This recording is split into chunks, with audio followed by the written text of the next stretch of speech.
Hey, everybody, welcome back to another Tuesday night chat with the Muskrat. I'm your host, Roger, hanging out here at the house tonight. And I had a couple plans on what I wanted to do for a show this week, but to be honest, I didn't have enough time to give it the attention it deserved. So I bailed out on half-assing it, honestly, and decided we'll just do an open chat tonight and just have some fun, just like hanging out on the boat. So while I've got everybody here, looks like everyone's running through the hellos, and I will do the same real quick because I don't ever want to miss my opportunity to thank each and every one of you for stopping in and take a time out of your evening to come hang out with us here at the house.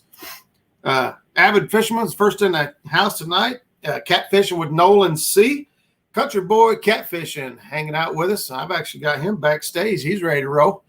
Ernie Brown, Chris Houston, Stonefly 71, Ace Catfishing, Laughing Cat Catfishing. I lost my spot there. Mark says he's hanging out in the garage listening. Mark, thanks for tuning in. Hopefully we tug on your ear enough to get your attention over here for a few minutes. But appreciate you guys stopping in. We got Uncle Josh in the house, Uncle Jeep, Uncle Lou, Uncle Larry, Uncle Curly. We got Dale Hayslip. Dale, are you heading out to Hoover tomorrow? I will be on Hoover in the morning. I plan to go live. Couple crosses. Betty. Brandon, I'm sure, is listening. Zach Murray is tuning in. I'm busy tonight. Good luck with the show. See you at 4:30. Here's my one of my fishing partners for tomorrow is Zach. Alicia, thanks for tuning in. Maybe this will be the evening you break out that story that we've been talking about. I'm not sure. Got 3+1 Outdoors hanging out here with us. They will be live on the show next week. Sean Abney's hanging out. Mike Irvin, Facebook user. Hello. I'm not sure who it is. If you're tuning in from Facebook, at the very bottom of the description where it tells you all the mumbo jumbo stuff, there's a button you got to click if you want me to see your name. It's just has to do with permissions between Facebook and StreamYard. So if you wouldn't mind doing that, I can see who you are. If you want to remain anonymous, then hello. Brian B. Catfishing War Pig, my brother Bill Hopper down the way. Creole Catfishing's hanging out with him. Dave Garcher, Mo Creek. Man, we got everybody. We got all the big guns in the house. Palmetto Cats hanging out with us. Mike Irvin, if I missed you, Sunfish Assassin, and the list goes on. We got 40-some folks in chat already, and so without wasting a whole lot of time, I'm gonna go ahead and bring Country Boy, who was on there first. We'll bring Country Boy up, and looks like we got Ace Catfishing backstage as well. Hey, there's Brad Cottle. Thanks for stopping in, brother. What's up, Country Boy? Hey, everyone. What's the bite like down in your neck of the woods? Because I put a question out there on my Muskrat page. I was trying to figure out if I had 5 days to go catfishing right now, where in the world would I go? Because that question. It's starting to pick up here. The flatheads, the spawn is coming to a halt. It's slowly starting to die. The flatheads are starting to move again. No great big monsters yet, but you're catching them 18 to 30 pounds. They're definitely starting to move, so that's always a good sign. The spawn is very tough fishing, so yeah. If you see a light at the end of the tunnel and you see them fish start moving and they start biting again, it's almost like not being able to fish for a year and the bite's coming back and you're just excited and, the anticipation. It's like Christmas morning. Yeah, it's that anticipation when you go out on that water because, they're starting to move. So at any given moment, any given bite, it could be the one. Yep. And, it's very exciting, keeps me going, and it's an adrenaline rush. I got you. Well, just in my mind, I was thinking, south, the spawn should have came on first in the south. It should be over first in the south. But that post got all kinds of attention. I'm no more I'm no more determined to where to go now than I was before I posted it, because I've got Mississippi, Hoover Reservoir. I mean, not Hoover, Sandusky Bay, James River. We've got just about everything. The weather patterns this year have been brutal, and Yeah. you've had record heat in places. We have had a phenomenal amount of rain. It's rained for almost 4 months now. The water levels of these reservoirs and stuff, it fluctuates so much because the water's coming in, the Corps engineers are trying to drain it down. About the time they get it drained in, more water's coming. So it's just constantly up and down. And it really puts a hurting on the fish when they're trying to spawn.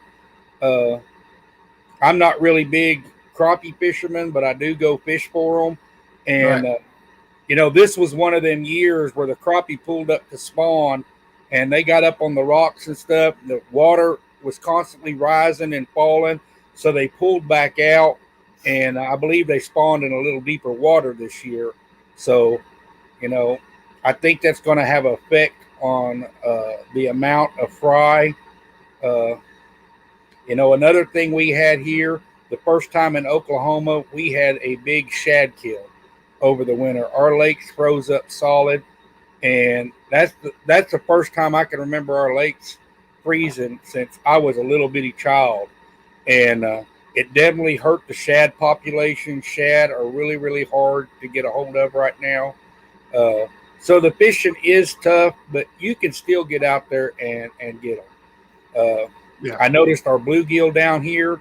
Down here, our climate is warm enough that our bluegill will usually spawn up to 4 times a year, and our shad will spawn at least twice a year. Last trip out, I noticed a lot of shad, maybe an inch and a half long, that are in the water. So, they have started to spawn. They have started to replenish. So it's kind of a waiting game on that. You're kind of at the mercy of Mother Nature. Yep, I understand that. And it's, for me, even around here, not all the fish are going to spawn at the exact same time. Yeah. But for the most part, we're playing a numbers game when we go. And, the more active fish we can find, the better our odds are, obviously, of hooking up with some fish and eventually hooking up with a good fish. So, yeah, I was throwing that idea around, see if anybody had any hot spots out there that was worth taking a trip to. But my best advice I could give on that, what I like to do is if I know the areas that the catfish spawn in, and I'm going out there trying to see if the spawn's coming to an end, if it's starting to slow down, I will go to areas that I know the catfish are spawning in, and I will set up in them areas, because you not only catch fish coming in to spawn, you catch the fish that are done spawning and are leaving. So you've got traffic going both ways. And, during the spawn, anything you can do to improve your chances and, get your bait in front of more fish, the better your odds are going to be. And little stuff like that I tend to focus on.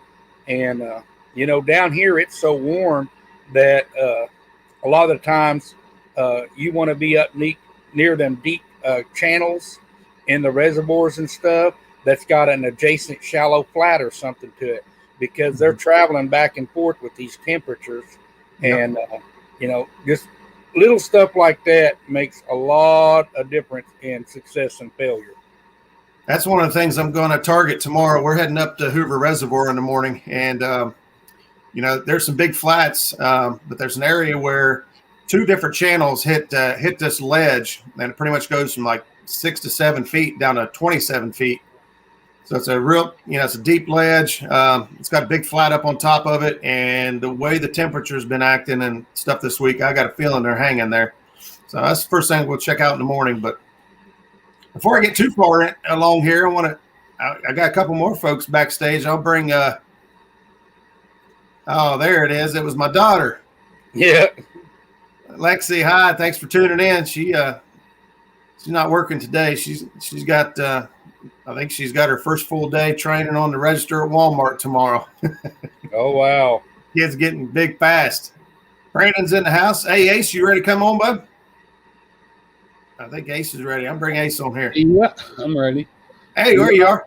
What I was going to say is basically what CBC just said. When the catfish is spawning, they're not out in that main river. They're coming up in them little channels and streams. And you get up in there and you get into a couple of deep holes there where the bank is straight down and you can see holes.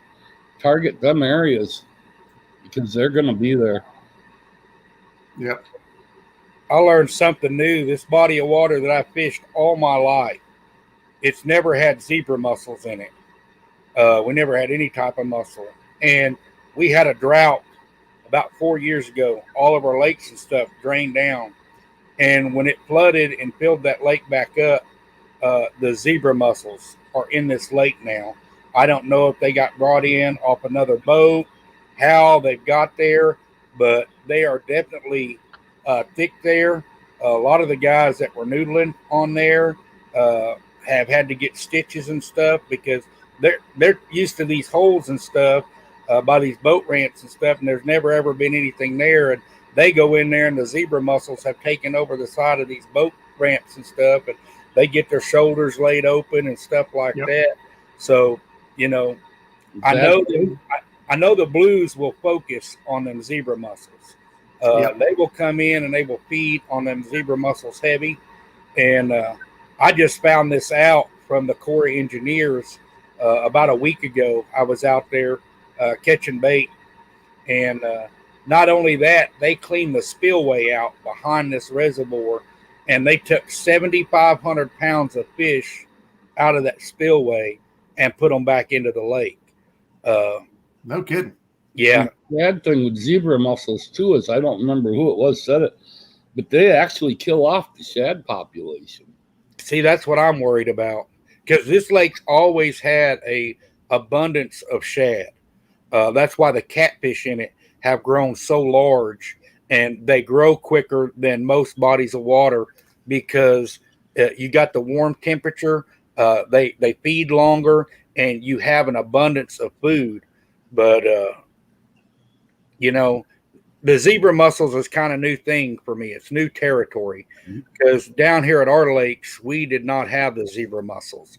But now that they're here, they're here to stay. You're not going to get rid of them. So kind of got to focus on that and, figure out ways around the zebra mussels.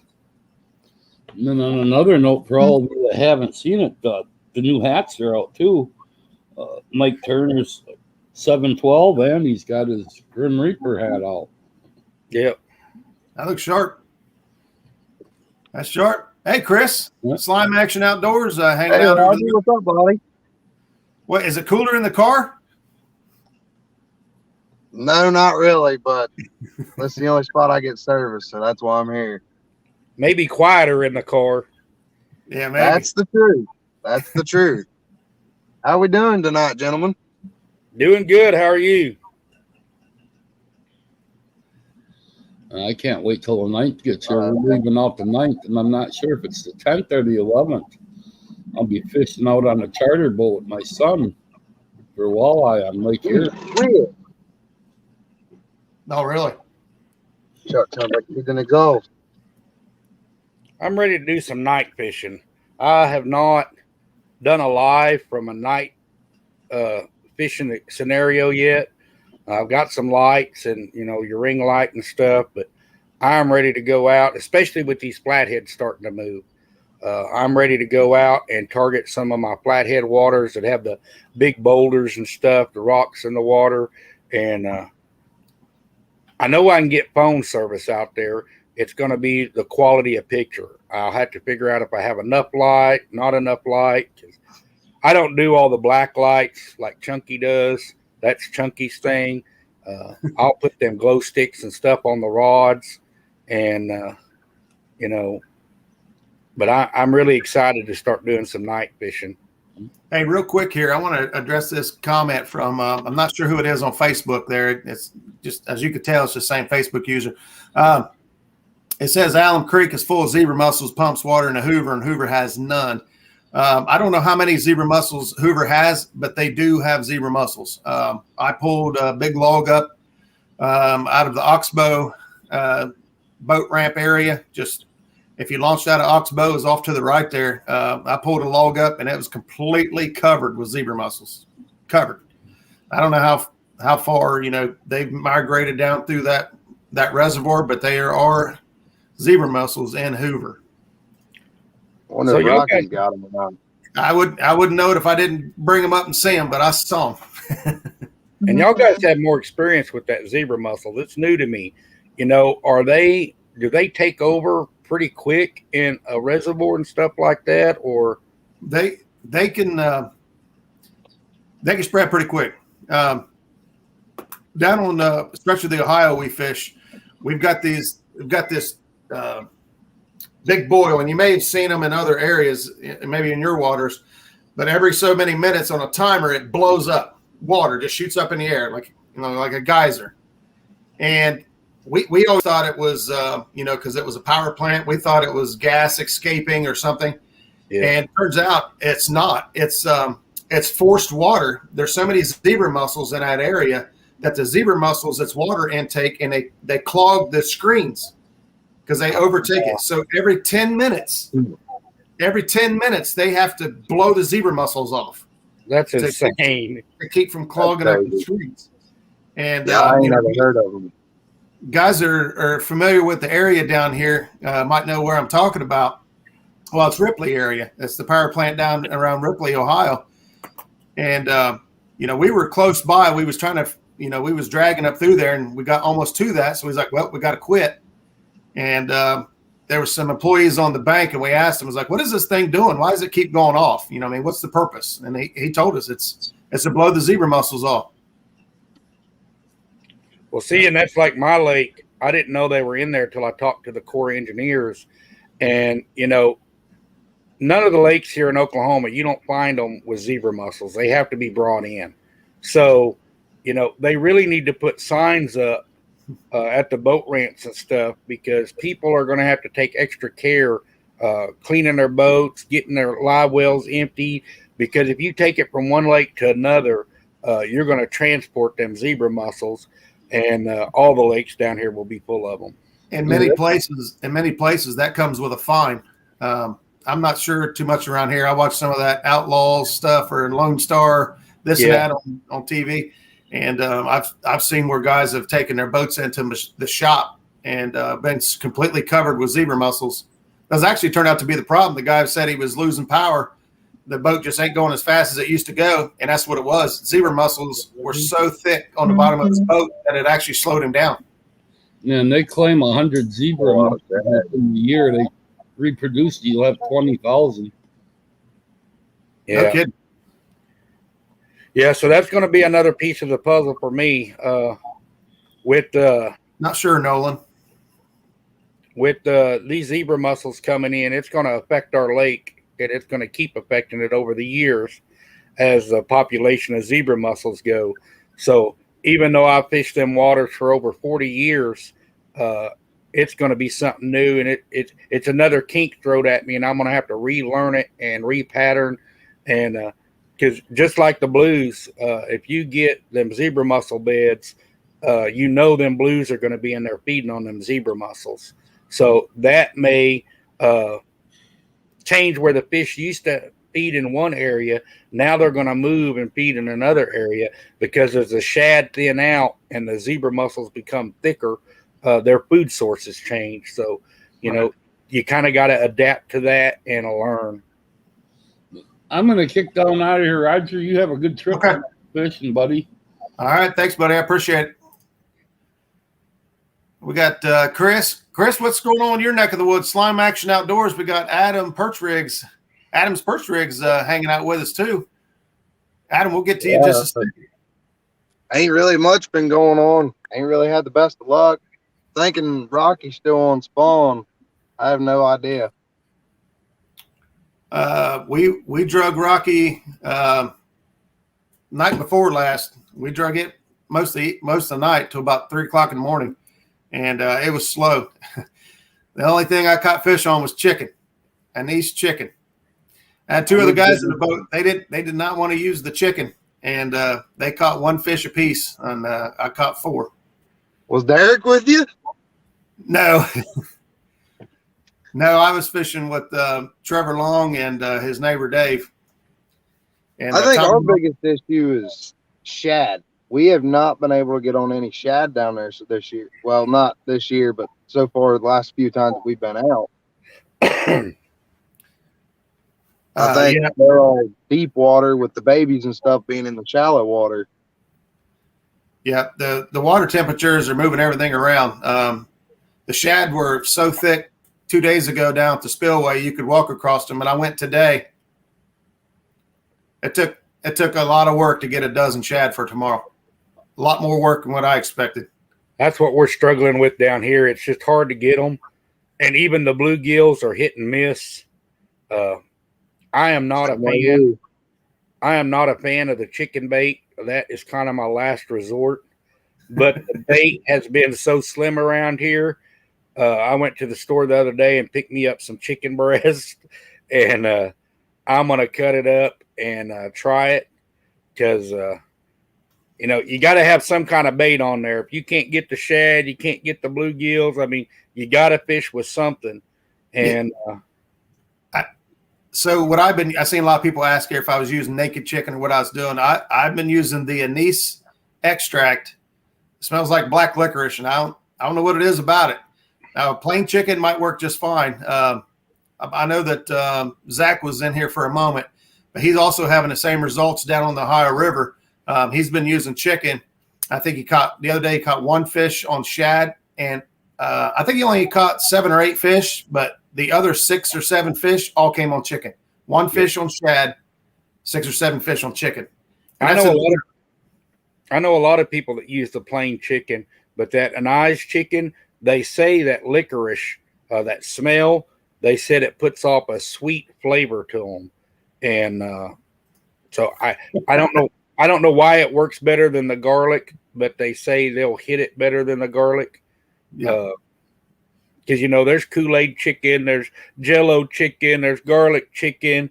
I mean, there's many different variables. This chicken thing ain't new. It's just got publicity now. That's the only real difference. Haz says, take your cast net to the chicken aisle. Yeah. I don't know if Creole's What's that? I don't know if Creole's still in here, but Creole catfishing, he caught his PB bumping with chicken. Yeah. Yeah. I think the biggest thing I've ever caught on chicken's been like 3 pounds. There's big ones. I've seen them come out of Santee Cooper. I've seen them come down there in the river with Creole, Kerr. I've seen it all over the country. Dieter, Melhorn, Lake Wiley. Man, I've seen a lot of fish. I've even watched Catfish Dave. He went out there and tried to debunk it and got chicken. And, man, they hammered the chicken and left the skipjack alone. And it kind of shocked him. And now he's got to where he fishes with chicken. And, I'm one of them. I remember seeing that, actually. It was like he threw a whole breast or something on there, wasn't it? And he ended up pulling like a 40 or a 50 out down there where he's at on the Tennessee. Yep. And he's done it more than once. He's got to where he uses it not many times. Yeah. There's Hilljack, 59.9 on chicken. I need to start experimenting with chicken. Yeah, I didn't understand it because diehard fishermen like me, old timers that have been fishing their entire life, live bait, cut bait, you're going to use shad, you're going to use skipjack, bluegill, creek chubs. You're not into the hot dogs and the chicken and, stuff like that. It goes against everything that we think we know. And that's the thing about fishing is we don't know. We think we know, but we don't know. You can't sit there with all the videos that are out now. You can't sit there and say, well, chicken doesn't catch fish. There's just too many videos out there of people catching fish and big fish on this chicken. It makes it hard to deny. Yeah, there's too much data out there. You can't deny it that it works. What's up, Harley Neal? I seen Fisherman Mike Chavez says chicken with Sweet Baby Ray's is the best. Why would you waste that though? That's like two really good food. He's talking about eating it. He don't want to eat bait. See, Okay. that's my deal too. Chicken will never be my primary bait. I'm sorry, I just can't do it. That's one of them when I can't get bait. I can't find the bluegills, can't get on the shad. I fished with night crawlers before I would chicken, but there is something to be said, and I'm going to give them a fair shake. I've tried chicken in the winter and didn't have no luck with it. I'm going to go back out with this chicken I got, and I'm going to put it next to my bluegills and stuff, and I'll fish them side by side, and kind of give them a fair comparison, and just see what happens, because if you guys want to see that, I'm going to drag baits tomorrow. I'm going to put chicken on certain rigs, all shad and all bluegill on each of these rods, and we'll go see which one outfishes which tomorrow. Let them right down the middle. Yeah, they're going to be zipping right through the same water. Because I had cut bluegill, cut shad, and one piece, because on these Ohio lakes, we're only allowed 2 rods per person, but we're allowed 3 hooks. So I'm running 6 and 7 foot long leaders with 3 hooks on them. And so I can't increase the rods, so I'm going to increase the hooks. Yeah. And I put shad, bluegill, and chicken, and they hit the chicken every time.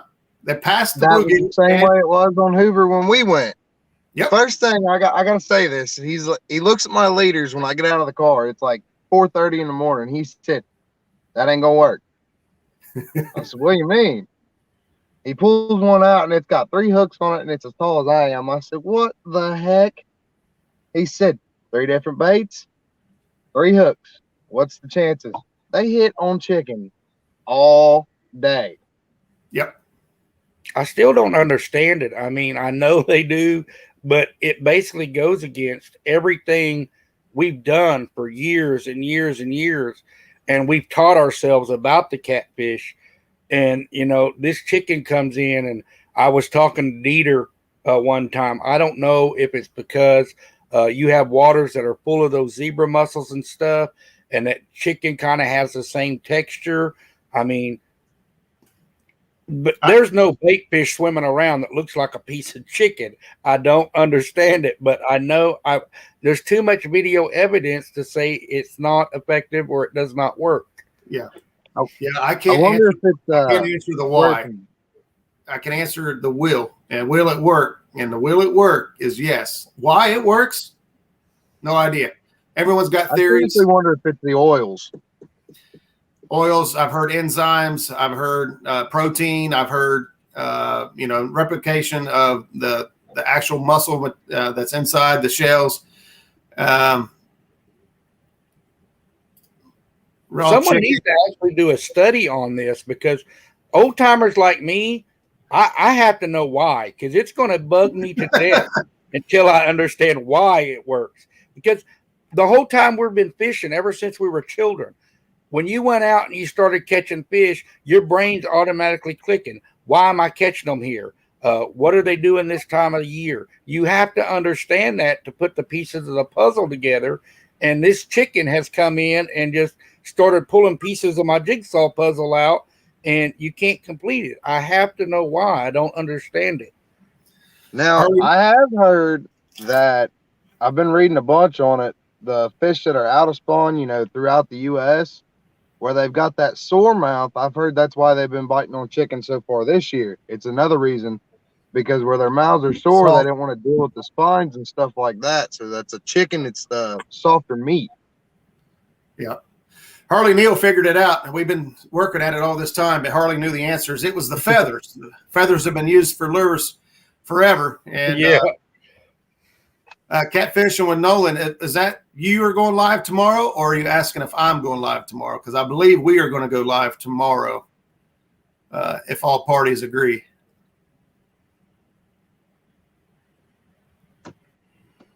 Justin says it's the doohickey stuff. Doohickey stuff. I don't know. Yeah, I know hopefully Friday I'll have my boat out doing some fishing, so I'll probably be going live then. I can't wait to see it, man. I hope everything goes good for you. I believe tomorrow when I get back from this Hoover trip, I'm stripping the boat down, my electronics and everything off, and taking her to the shop and dropping it off. Get this motor fixed. It's got to happen. I can't take it no more. Yeah, you've been battling that for so long, and every time you go out and it's hit and miss. One time you go out and it runs fine. The next time it don't. Man, when you're out there fishing, that little bit of distraction can really ruin your trip out there. Because, you go out there with the anticipation, you're all ready, and then you can't get the boat to do what you want. It gets very frustrating quickly. So I'll circle back to that and try to get that summed up for us. So thanks for being here. Josh with Weekend Angler. I'm not sure what his affiliation is. I think he says he makes these. This is some type of so basically what you're looking at is when you use a voltage meter on your motor, there's so many variable voltages, and it's not consistent. The problem is you need to know what the peak is for each of those units that you're testing. So what this does, this unit here allows all the lower currents to go through, and as it goes up, it will read on your meter the peak, and not just, you won't get all these variable different readings off of your meter. So we're going to take a look at this and see if we can't figure it out when it comes to looking at the spark and the timer. I think it's the timer base or stator. I don't know. I'm not very good at this stuff, or I would have had it fixed by now. Yeah. Those stators, you got to be careful with them too. A lot of people don't realize it, but those things will light up your life. Oh yeah. If you've never been bit by one, you don't want to try it. It's definitely an eye-opening experience. Paula Smith's in the house. I know I missed a whole bunch of people coming in. We had conversations been hot and heavy. I appreciate you guys tuning in and jumping on chat here with me and hanging out. Sean T, Dan's Creation, he'd been here for a while. Ricky's Fishing Adventures, Sogo's in the house. Central Valley Adventures in the house. If I missed you, it wasn't intentional. Epic Catfish, Mr. Tim Scott himself is here in the house. And he's out to jury, he said, with the whole chicken thing, whether it's a good to go for him. But like I said, if all parties agree, tomorrow we'll be dragging chicken, shad, and bluegill. And we'll see which one takes home the prize tomorrow. Y'all guys that have dealt with the shad kill more up north and stuff than I have. Like I said, this is the first time we've had a shad kill since in ages. How long does it usually take for that body of water to recover and you start seeing that shad population back again? If it's caused by the zebra mussels, you're not going to see it until they're pretty much gone. Yeah, I don't think the catfish can eat the zebra mussels faster than they can reproduce. No. And just talking about the chicken, what it is in the chicken, I've been fishing with it since I was 5 years old. My grandfather and dad used to use it all the time. It's the oil or grease, whichever way you want to call it, in the chicken that leaves that scent trail, and that's what they follow up, all that fat. But if you add cherry chicken to or cherry Kool-Aid to it, it makes the chicken even better. They like that sweet flavor in there as well. And then when it comes to the chicken explosion thing, if you go back in Dieter Melhorn's videos, he was out on Lake Wally, and I told him in his video, hey, you're fishing right in front of my aunt's house. I was standing there waving at him, and that's when the chicken blew up. I told him about it. Yeah. It was actually pretty cool. Well, I don't think the zebra mussels is what devastated our shad population so much, because they've been in there for a couple of years now. And they just didn't advertise it. And we still had plentiful shad. But when that shad kill come and froze them lakes over solid, you definitely, and it's not just one area of the lake. Guys are going out in the boats and even in the deep water where you used to go and throw one time and fill a 5-gallon bucket full of shad. Guys are struggling to catch enough shad to use for bait. And a lot of guys have resorted to using the little 2 and 3 inch shad because that's all they can get a hold of. And, it's a drastic change. Mm-hmm. Yeah. I like Haz's. I've heard this theory as well. And it's one of the ones that I believe in the most is the amino acids mixing with chicken. The fat and grease, all that I'm sure has a part to do with it. But there's a chemical change or a chemical reaction there, and they're a giant swimming tongue, and something about that in chicken. And when you start adding the sweet stuff to it, the anise is a sweet, it's a black licorice smell, and you start adding the cherry and all that to it, and it just smells sweet. And I'm guessing that's enhancing things as well. But we've caught plenty of chicken, or caught plenty of fish. Caught chicken. Now I'm throwing the cast net in the chicken aisle. Thanks, Haz. We've got plenty of casts on just plain chicken. So yeah. But what I can remember, my grandpa, he's an old timer, you might as well say, born in 1906. But what I can remember him always saying was he used to sit out there on the bank.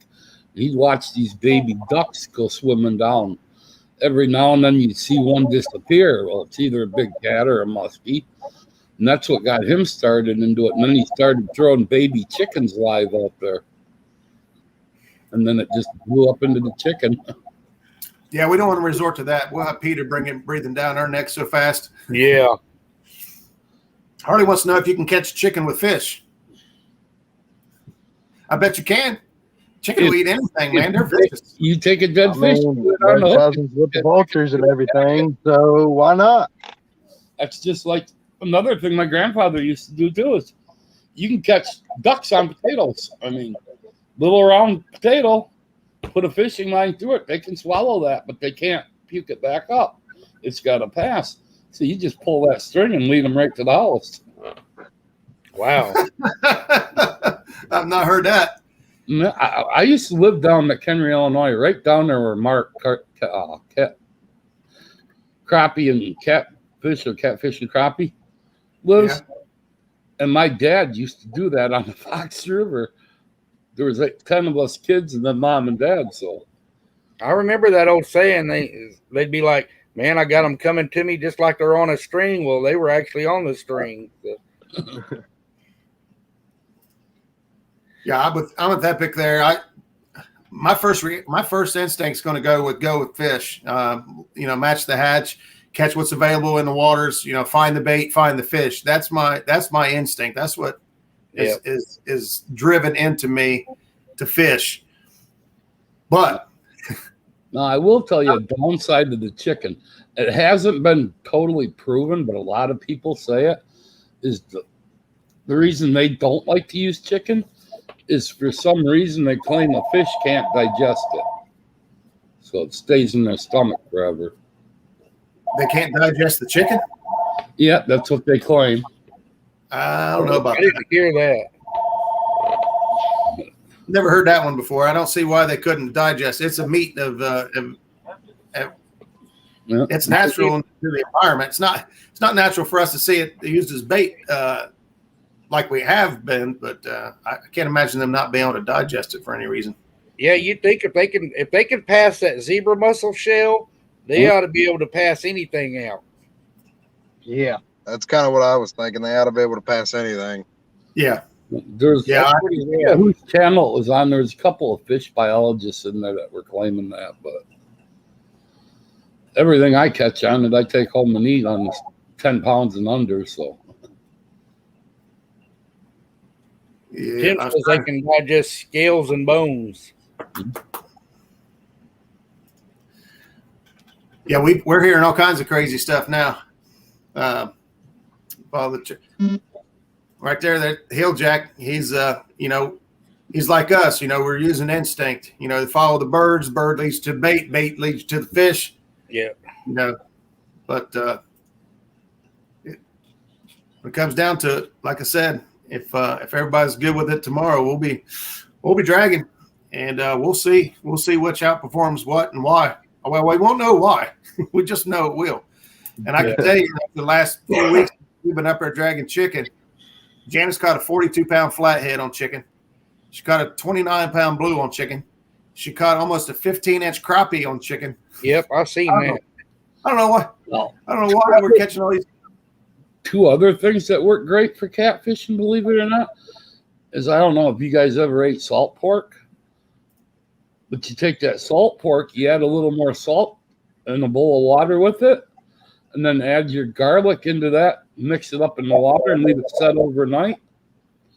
That salt pork and bacon work excellent too. Yeah.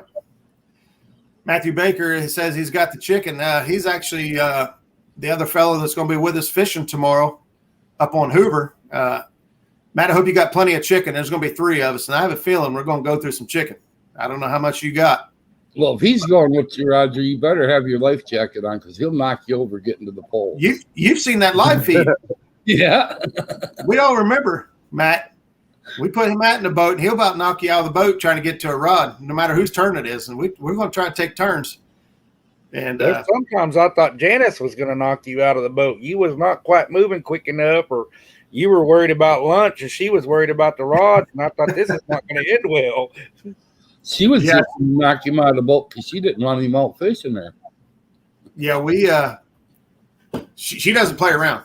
No, it's time to get to the rod, which I don't mind. I don't care when I take these folks out fishing, and especially women or kids, or like even Matt here doesn't get to go out very often. I don't care. I let them catch them all. I just have a good time, taking people out and seeing them catch some fish, and put a smile on their face. Yeah. Problem is I'm getting all this back. I'm getting all this shit talk because Janice is out fishing me every time we go. I'm like, all right, I got to quit giving you all these fish because now I'm starting to look bad.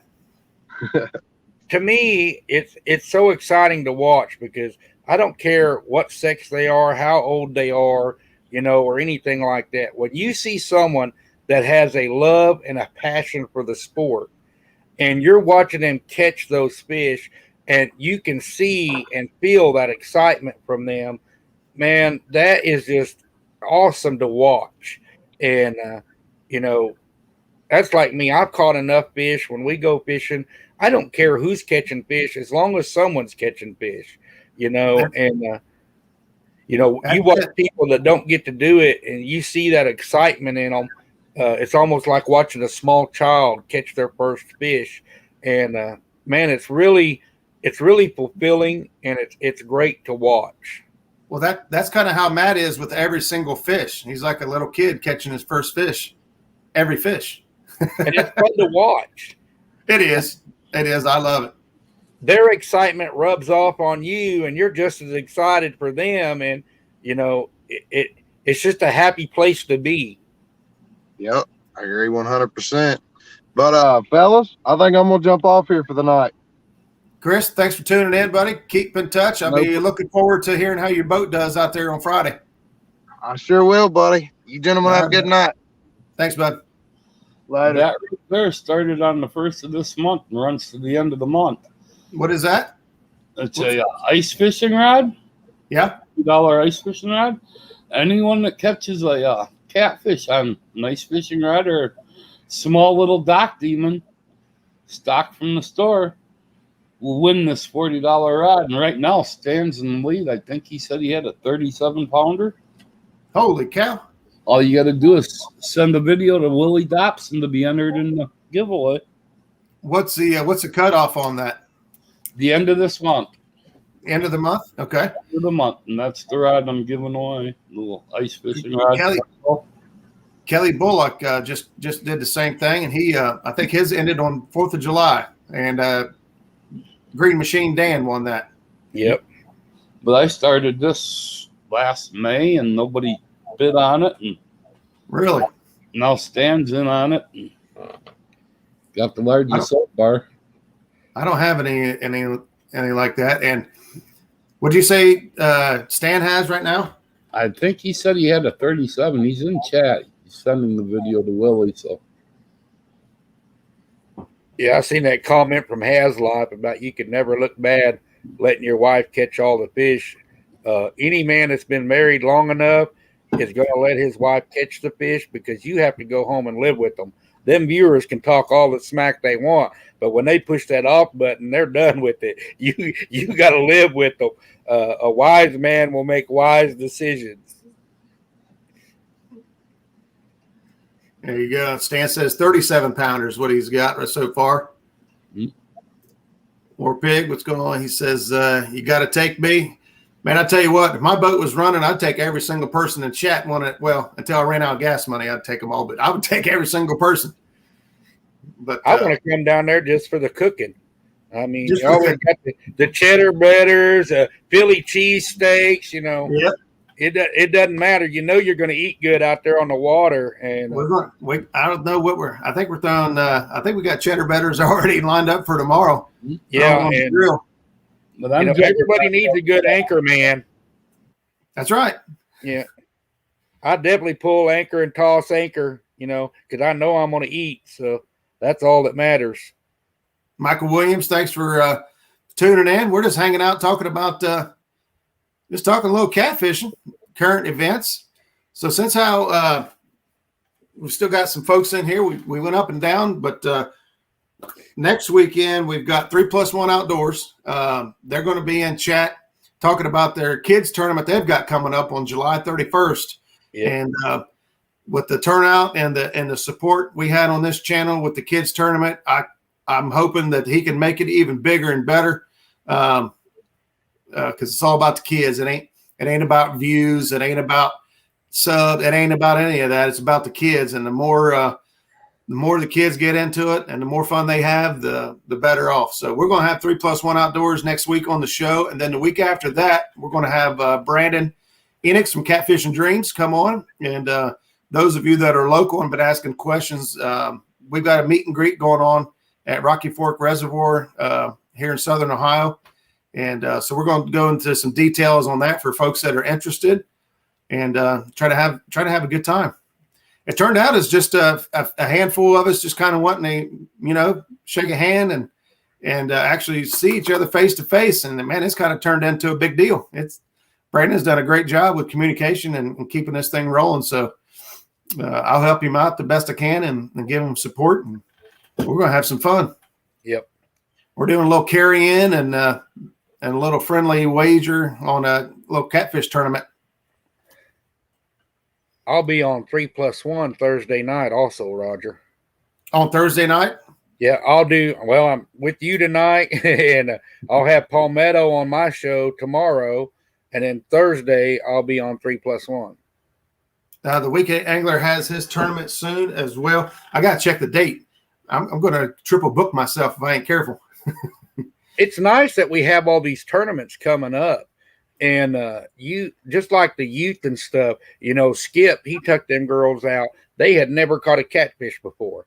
To witness that and go through that live, you can't beat that. And, it's kind of like the virtual catfish conference. That's if we cannot be there to fish live, when you go live, that live stream is the next best thing. And so we get to be a part of it no matter what area of the country we're in. Yeah. And these tournaments have really kicked off, getting a lot of support, and it's great entertainment. It's great to watch. Man, there's another one. Thanks, Haz, for bringing that up. The Finesse fishing tournament. That is going to be really neat, really unique, the way that is set up. Basically, the lighter line you use, the more points you get per pound of fish. It's kind of it's neat. There was a lot of thought put into it, and that's what makes it pretty cool. But that's one thing I do not have, and that's finesse. There is no finesse in me. I'm more like a buffalo. It depends on the area you're fishing. I mean, if you're fishing muddy or sandy banks and things like that, where you don't have to, the abrasion resistance and all that doesn't have to be such a huge factor, then I can see it. But like, you got any rock or wood, 4-pound test ain't going to last very long. Not where I'm at. Yeah, I watched them catch them on them Doc Demons and them Snoopy poles and like Dan Green Machine. The rod actually broke on that one that he caught, and he just had the reel in his hand, and it turned out to be 64.4 pounds. Man, around here, there's too much rocks, too much brush, and too much stumps. It's not going to survive. Hey, Stan. Well, how's it What's going? up? I just happened to be part of that 60.4 pounder. I know it. And let me tell you, first of all, Courtney, she did an amazing job for the limited fishing experience. To Yes. fight that fish like that, the way she did, to be right there and part of that, like, that was just, she did an amazing job. Roger will tell you, anytime you're out on a boat situation like that and you've got something like that, you've got somebody clearing the deck. You're getting the other poles. We had, I don't know how many poles there. We got them all reeled up and they're out of the way. We're getting and you're trying to get it on camera too at the same time. And it was just, that was just absolutely amazing. They did a fantastic job. I can't say enough about, Green Machine. He's just awesome. And Courtney did an amazing job with that. And then that pole breaking. And of course, I've had to deal with Stan 3 since then, because we haven't replaced it yet. But and then I went out with Green Machine again this past, I think it was Saturday. It was either Friday or Saturday. And we love doing that kind of challenge. And I got the 37 pounder for the Ace challenge. And I'm going to be sending that video in, but same thing. The fish are coming out of spawn right now. A month from now, that 37 pounder that I caught is probably 50 pounds. It was 40 inches. I can't even put it in the screen. It was 40 inches. Yeah. The head was just there. It didn't have that James River belly that every fish in the James normally have. So, hadn't started feeding back up yet. No, they are just coming out, and I'm excited. Like we've been catching 40-inch plus. I'm fishing with the kayak guys all the time, so now it's inches. It's, yeah. But those 40-inch fish here in the James, those are 40 plus, 50 plus. Right. That 60 that we caught was 48 inches, I believe. Or like 47 and a half, something like that. Yeah. And a month from now, that would have been a 70 plus class fish. So but they are coming out of spawn in force and they are hungry. Yeah. So if for those of you that are looking for those type of fish, get on your waters, put the time in. Everybody that's up here on this panel, you see everybody shaking our heads. It's epic. Anybody that's out there, Paula Smith, that is this is the time of year that you're just like, every minute you're not on the water, you're thinking about being on the water, because this is when those they're coming out and they're going to be feeding. So and this is your last really good chance before the fall hits, because them big fish are going to get, once they feed back up after spawn, they're going to scatter back out. They're going to go back to their holding areas, which is their home territory, and they're going to stay in that general area. Your chances of catching numbers of those big fish dramatically decrease. So, when you know that it's a hot time to be there, you got to take advantage of it, because it's just like anything, guys. Once it's gone, it's gone. It's over. But as we all say, the best time to go fishing is whenever you can. That's right. That's what keeps everyone coming back. Even though you're not going to go out there and load the boat up with 40-pound fish, you still go. It doesn't matter if it's 105 degrees out there. You still go, because you have that opportunity to hook into that big one. It's a driving factor. There's Haz. What's up, guys? What's going on? I'm looking for my other hater blockers. I can't find it, but I always have this pair on at least. Yes, sir. Gotta have the hater blockers on, man. What's going on, guys? Man, look at these. I see Uncle that Lou's right here. I can't wait to go test out them Uncle Lou's, baby. Yeah. They're lit up pretty good. Heck yeah, they are. They do light up good, man. They light up really good. I got a picture from Mike T today. those tips are absolutely amazing. They are glow tip. I mean, he showed me the picture in the light, just in his room, and the tip was glowing. So you can see on the ones right there behind Has, you can see where it changes color back there. Yeah, right over here on this side. Yeah, see how it changes color, and those glow tips, they still glow. That's one thing I like. You can see right here is the slime cat. It's not bright. But right here you can see it's bright and it's glowing. Yeah, them Uncle Lou's rod, they're shining. It's shining.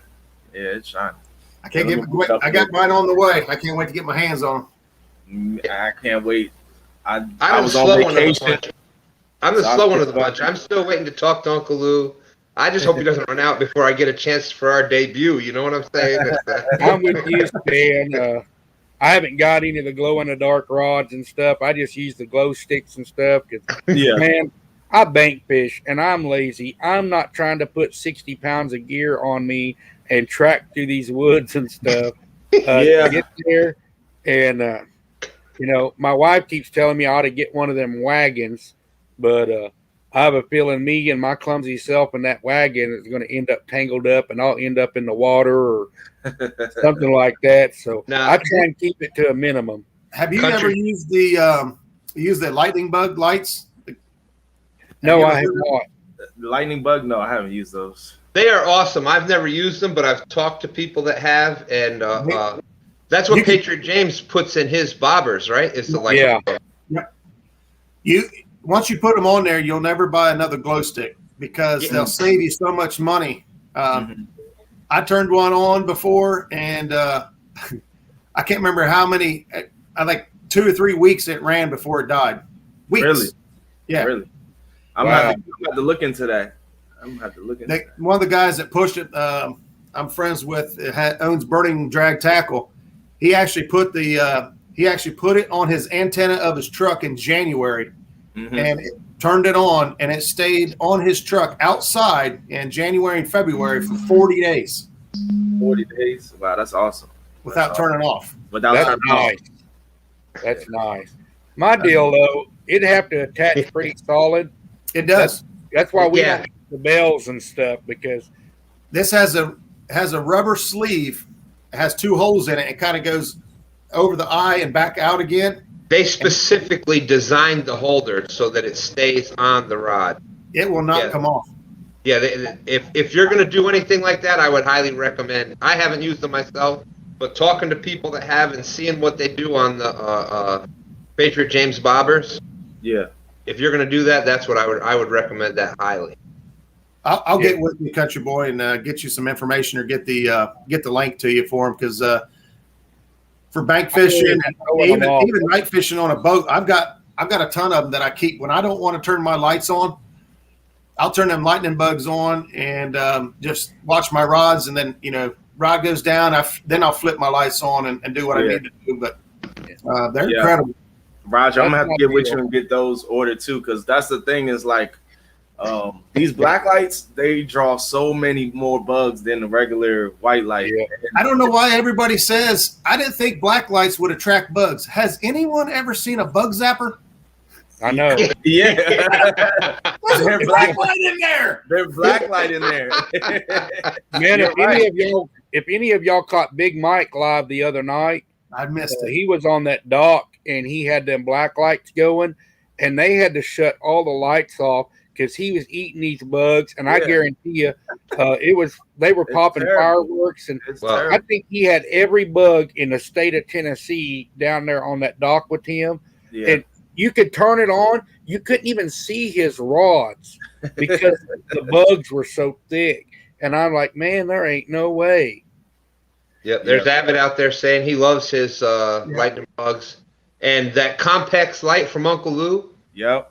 Aside from lighting up your whole, if you're bank fishing, I gotta get that. If you're bank fishing, get it. You gotta get if one. If you're boat fishing, get it. If you're kayak fishing, get it. We've used it on bank. We've used it on boat. We've used it on kayak. We've used it in the backyard. Yeah, and the best thing about it.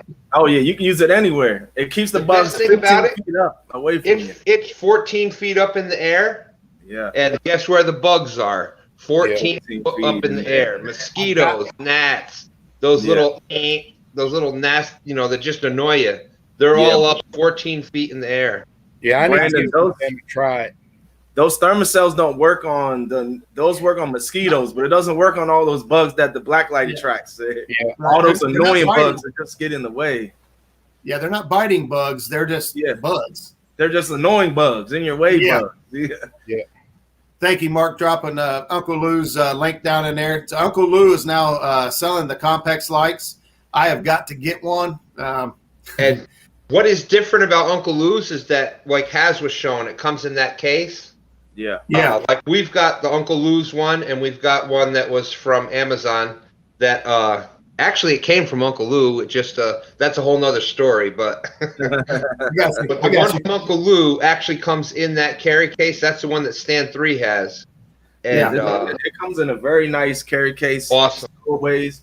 It has a remote to change the light. You just hook it up to your batteries. Your red and your black, just alligator on. It's very, very easy, very convenient. And I just put it right in the rod holder and just put it all the way up in the sky, and you're good to go. Yeah, I've got a great place for it. I've just I've got to get one. Yeah. As soon as this I'll be going fishing tomorrow, and it's going to be 97 degrees, so I'm not going out till the sun starts to set. Yeah. I'll do some nighttime fishing. I ain't gonna be out there doing no day. My iPhone won't even last because them iPhones, they overheat. And I just want to say something about earlier. We were talking about chicken and cut bait. Chicken is awesome. If you're going for bites, you'll catch big fish on chicken. You can catch 40 pounders on chicken. Yeah. But every single one of our 50-pound plus, and we're in the double digits now on 50s and 60s. Every single one of them has come on fresh fish, either cut or live. Yes, sir. This is what I'll say about chicken. If you're going out fishing with kids, or you want to just put some people on some fish, just throw that chicken out there. You're gonna get fish in the boat. It's gonna catch all different sizes. But if you're going after mondos, you don't want to use chicken. You want to use. I agree 100%. Most of my results are exactly that way. Yeah. I catch more fish on the chicken, but I typically catch bigger fish on the natural cut baits. There are some exceptions to that, obviously. That's why everybody knows about them, because they're so rare. Yeah. If it was happening all the time, you wouldn't hear about it. Because it's not a normal thing. It's a big deal. We all hear about it. So you're going to catch a big one every now and then on that chicken. But if you're looking to catch fish and consistently, and my philosophy on that is that we tend to use smaller pieces of chicken. So typically, like when we're using live bait, we're using cut bait, and that whole chunk of cut bait doesn't work, but they just want that little 1x1 back chunk. Well, what size piece of chicken do most people use? Yeah. So I believe it's the size. I think that's a huge determinant factor, is that we normally use smaller pieces of cut bait. So on those days, smaller pieces of chicken. Yeah. So on those days where they're hitting chicken and they're not hitting cut bait, I think it has a lot to do with the size. I've watched a lot of videos. This is something that I've been trying to, kind of do some research in and stuff. And that's the one thing that I've noticed most of the time, that when you're not getting bites on the cut bait, it's because the chicken is a smaller bite. And I think the fish are zeroing in on that smaller piece of bait. Just my opinion, something I've noticed, but I've seen a lot of the same results. Same thing. You guys might be able to answer this for me, because I haven't seen him yet. Does Uncle Lou sell a different light than what's on Amazon? And I think, according to what Stan said a moment ago, it's the same one, I believe. If you look it up, you can look it up. It's a CONPEX. It's on Amazon too as well. Same. You can get. So I seen he actually said he's out. Yeah. You got to reorder them. Yeah, I posted up there. He said he got to reorder the lights. He has a few 360 lights left. But yeah, when this is done, Roger, send me information on them lightning bugs. Okay. I'll try anything. The only problem I worry about stuff like that is when I cast out and stuff, is throwing stuff off, setting the hook. Them bells, I never could keep them suckers on a rod. I don't know how Art and them do it. They got bells on everything, and they're out there dinging, and I mean, mine go flying. So 2 years ago at the Catfish Conference, I'm friends with these guys that do the lightning bugs. I was also friends with Angry Cat. He's all jacked up with Mountain Dew. Gonna go get kicked out of the Golden Corral. Hey, if I'm on, I'm sporting the Mountain Dew. You know what I'm saying? I do the dew. I'm waiting for that. I'm waiting for that sponsorship. Every time I'm on, I'm sporting Mountain Dew. You know what I'm saying? All right. So we were at the Catfish Conference. Some guys were pretty skeptical whether that stuff would stay on the rod. Big Cat Fever was actually next to us and handed us a Big Cat Fever rod. We put that light on the end of their rod and turned it on. And I don't know how many times, how fast we smacked the tip of that rod off the floor to try to get that light to come off, and never came off. Not only did we sell 1,000 lights after that, Big Cat Fever also sold 100 rods immediately because we couldn't tear it up. We couldn't tear it up. We were beating the hell out of it off the floor. Yeah. And the light never came off. It never shut off and nothing. I'm telling you. I know there's somebody else out there making them. If I could think of it quick, if I had it, I'd give it to you, but I don't remember who it is. Lightning Bugs is, the original, but there's not a whole lot to them. People figured out how to make them. So there's other guys out there with the same type of product. I believe that Tackle Bandit sells Lightning Bug lights. I'm not sure if Dale's Tackle does. I know that Burning Drag Tackle does because that's one of their partners in the company there is Lightning Bug. So, I saw Dan's Creation out there had a thing about Uncle Lou. I have Uncle Lou's Facebook, not Facebook, his email.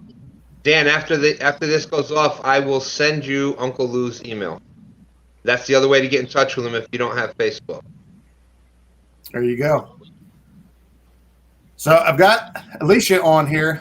There's been buzz about a story she's got to tell. I don't have any idea what it is about. Alicia, if you've got your camera ready or on. I do not have my camera on. You don't want your camera on? You just want voice? I have pool chemicals in my hair, and it looks a hot mess. All right. So I'm just voice only right now. All right. Well, that's fine. I'm still anxious to hear this story. I've been like 2 weeks in the waiting for this. Okay. And it's so short that you're going to be like, oh, that's it. But so I was going through my old phone, and I had made some notes when I went to Catfish Conference in 2020. And after one of the speakers, they had some people come up front and, talk to the speaker. And so I had this note in my phone. And I only talked to maybe 5 people while I was there because I didn't know anybody. I was there by myself and just didn't really know anybody. But after with the speaker, there was the guy that was talking. He was like, do you have YouTube? And I was like, yeah, I have YouTube. But at the time, I didn't watch like videos like I do now. I wasn't in live chats or anything like that. And so I never went back to go check out who this guy was. But when I looked at my old phone, it said Muskrat Adventures. So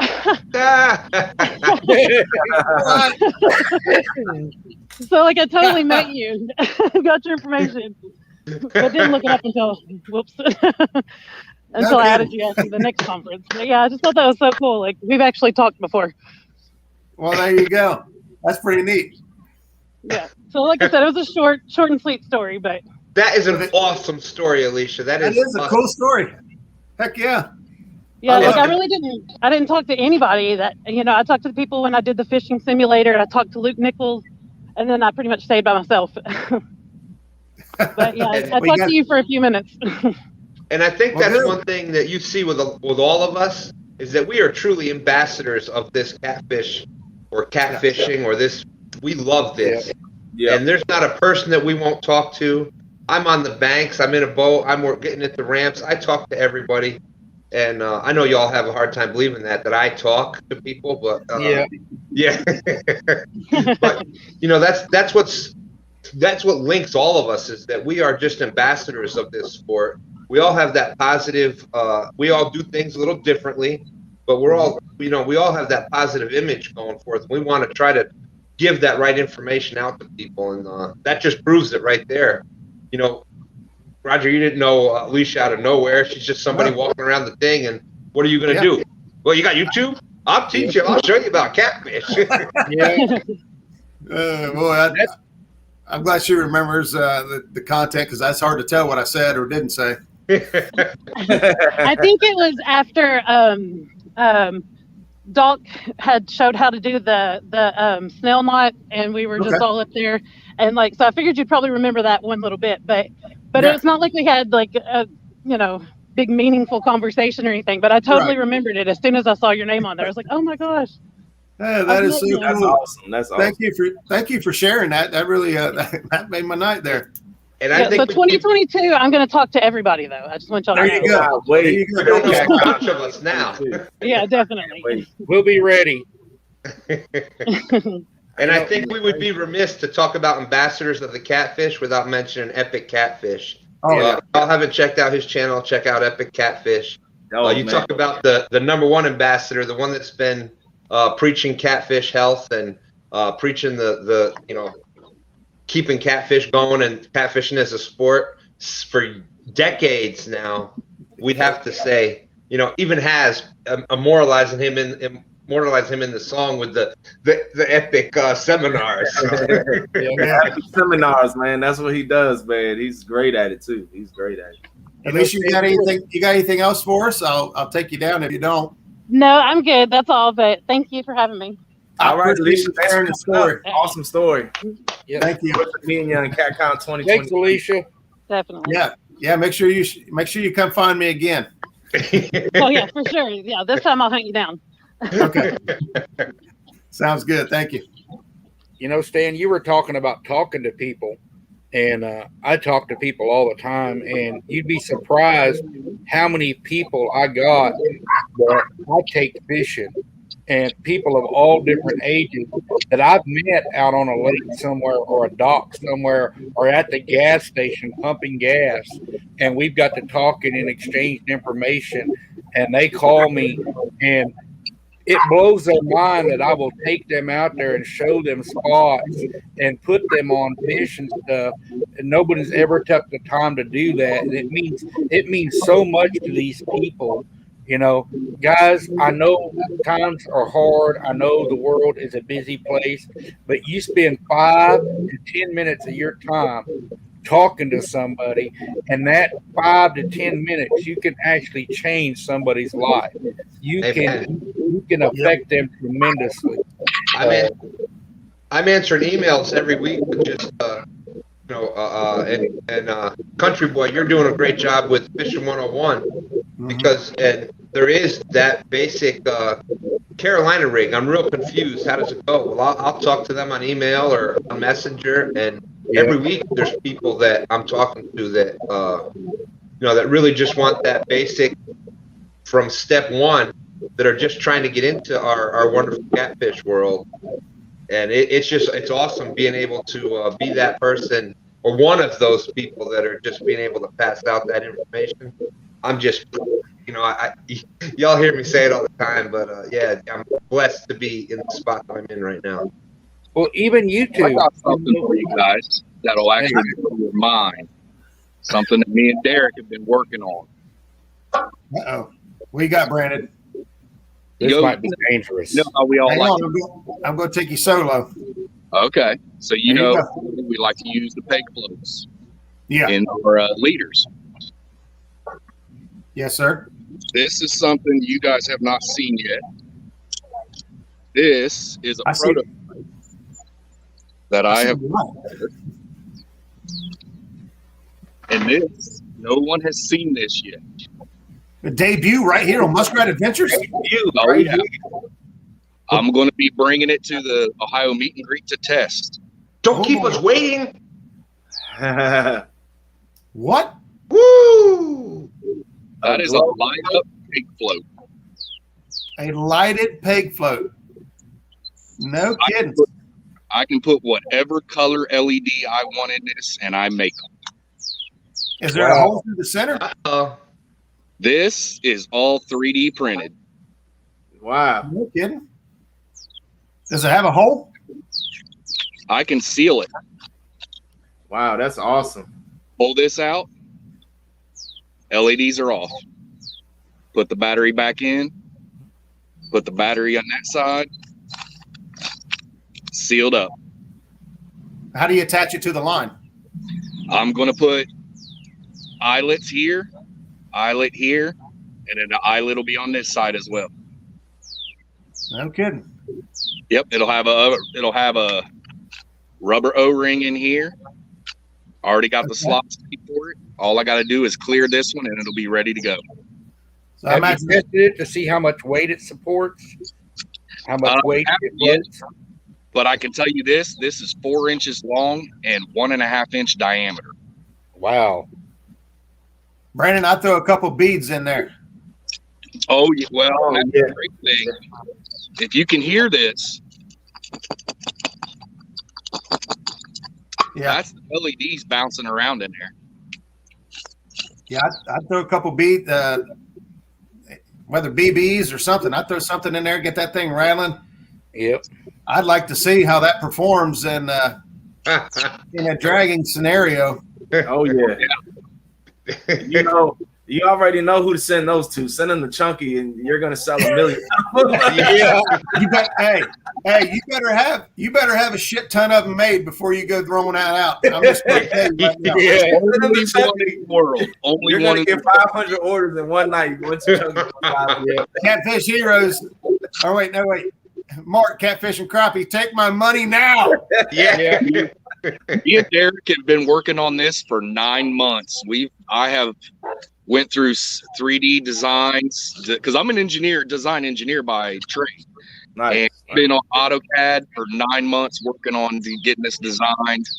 I just seen another light go Brandon, off right that's over super here. awesome of you to give every one of us on panel a 1 for free. Unbelievable. Oh my gosh. A Catfish and Dreams prototype. I probably got Pro staff right here. There you go.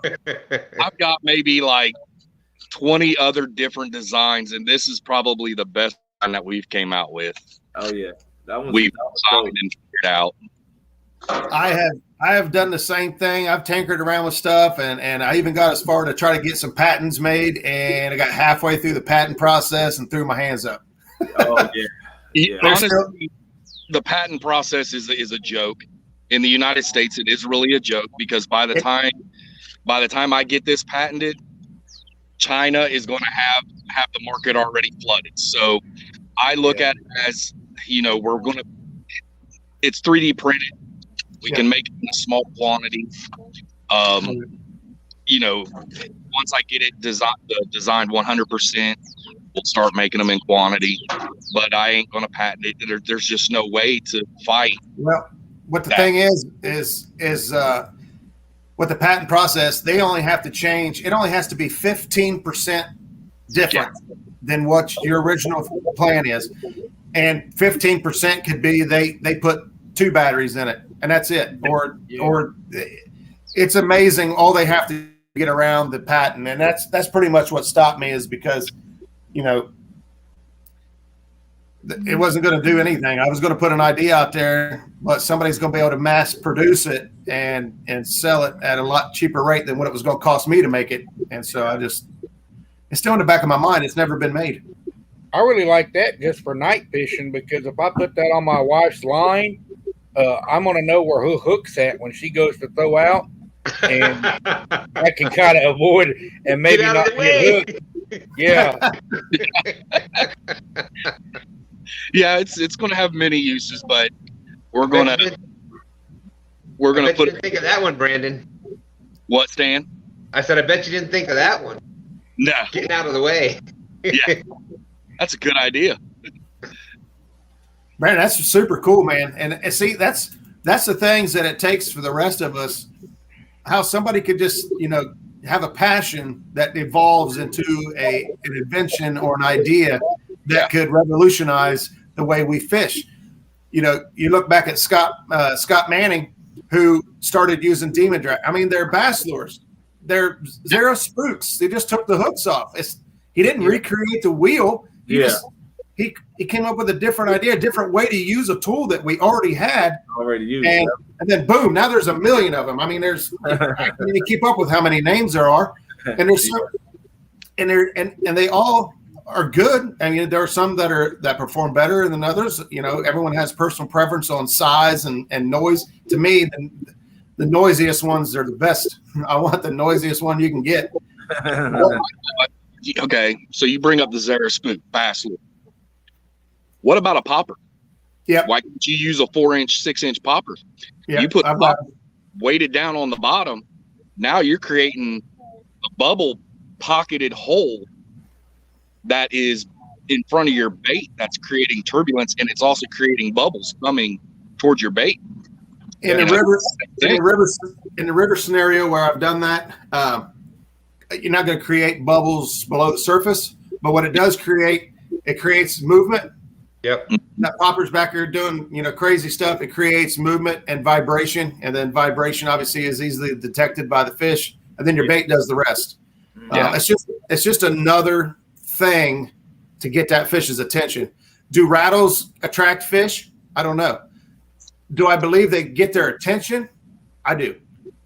Just, you know, I've said it before, if you heard a tapping coming from your kitchen and you just hear a tap, tap, tap, tap, and eventually you're going to be like, what the hell is that?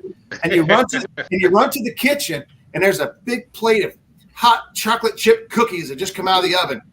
And you're like, you forgot all about the tap, tap, tap, and you're going to grab a cookie. And, well, if you're me, you're going to grab 2 or 3. But, you know, I think the rattles at least get their attention and get them moving in that general direction, and the bait closes the deal. You know, that's my 2 cents on it. But I feel that they're effective. I feel they have their time and place for sure. Yeah, rattles have been used in not just bass fishing. Yep. Types of fishing.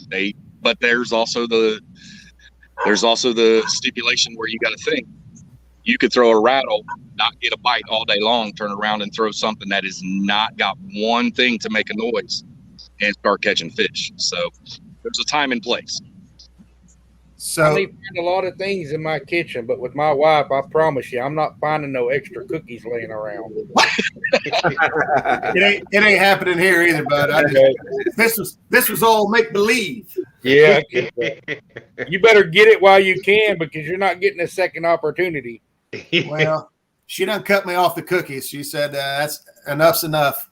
I started seeing my own pictures on Facebook. I said, ooh, I got to do something about that. Yeah. What about you guys, man? You guys, you know, I know you guys like to use the rattles and stuff too. I've seen the pictures and packages you got from Uncle Lou, so I know you're banging out some of the tackle as well. Yeah. I have noticed, I don't know if it's the rattles or just floating the bait up off the bottom, but I definitely know that definitely improves the hookup ratio when you get a lot more hookups on having a float on there versus not having a float. So I do it all the time now. Every time I put a float on. The other night, I heard, I mentioned fishing with some other guys using chicken, and they was talking about me using 7-foot long leaders. I was using 7-foot long leader with 2 different floats on it, because in reality, if you guys have ever watched the fishing and stuff video with floats, it'll open your eyes a little bit on what your bait's actually doing down there. Mm-hmm. And so I've been running 2 floats, to try to get that extra buoyancy. Yeah. And we went through 3 foot of water, and it was nothing but grass. I mean, there was grass almost at the top of the water. And these guys, their rods were just slamming, getting hung up and caught up. And my rods were not moving. And then because my bait was on top of the water, basically. I was just running a few inches below the surface. And then we just heard it blow up. Pow! I mean, we heard that fish hammer that bait before my rod ever went off. And then the rod bowed over, and I was like, heck yeah. We got some top water action here, man. Yeah. It's tail dancing. Yep. But yeah, like Epic just said, in slowish waters, like the Potomac River, the section of the river that I fish is pretty slow moving. I use 4 ounces of lead to hold bottom on there all the time, unless after a rainstorm. When if the current is ripping, you can't use floats. You're not gonna be able to hold bottom. You got to throw like 8, 10, 12 ounces. So it just depends your scenarios, but it works great for me on the Potomac River. And the colder the water temperature is, you want your baits as close to the bottom as possible. And that's the thing with there's people used to think catfishing was you throw this stinky bait out, you sit there in a lawn chair and drink beer until No, I mean there is that Yeah. form of catfishing, and you know people do that. But if your game is if you're addicted to it like we are, Yeah. your goal is that next biggest fish. Like you know, there's you learn every technique. You go from the bank, you go to boat, you go to you do whatever you can to get to that next fish. Yeah. And, Roger, I got some things I got to get done. Okay, buddy. All right, man. You guys all later. and you talk to engineers man. that 3D print.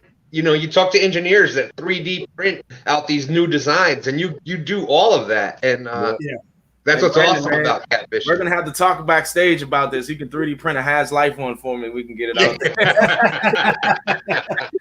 Oh yeah. You guys. All right. Thanks, buddy. All right.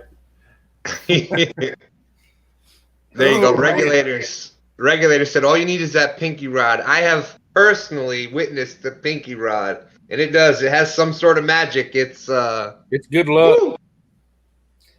Well, guys, I hate to get off of here, but I got to go get my ribs off the smoker. Oh, man. sounds good. Where's my invite? Where's my invite? I'm trying to come. Yeah, Get that's Hey. a good excuse. There's I like it. always an open invitation. I heard that. Hey, Y'all you know ever what? get down in my neck of the woods? I'm not fat for no reason. I know how to cook. I'll show you how to get your grub on. Oh yeah. I love some good food and fishing. I'm there. Yes, Me sir. too. Yes, sir. It's time to start traveling for me. Yeah. Yeah, bud. Yo, I just got off my little tour, and I'm going right back again next weekend to meet up with Stan 2 and Stan 3 and Dan from Green Machine Outdoors. So I can't wait, man. Green Machine is out there. He just said it right. Where'd it go? Green Machine. Always trying to learn. Right on, Stan. That's it. Yep. And I tell you what, I can't say enough good things about Dan. He's amazing. He's awesome. You know what I mean? It's just that's right. Awesome. I'll be putting out a video here hopefully this week. I'm trying.